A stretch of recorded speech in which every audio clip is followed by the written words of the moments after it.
1969లో NASA చంద్రగ్రహానికి పంపించిన rocket use చేసిన computer కన్నా ఇప్పుడు మీ చేతిలో ఉన్న స్మార్ట్ ఫోన్ కి 1 కోటి రెట్లు పవర్ ఎక్కువ.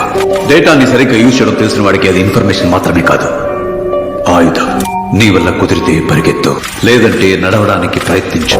ఒకవేళ మీకు అది సాధ్యం కాలేదంటే కనీసం ఎలాగైనా పాకుతూ వెళ్ళు, కదలకుండా అలాగే ఉండిపోకు అని మహాకవి శ్రీశ్రీ ఎప్పుడో చెప్పారు.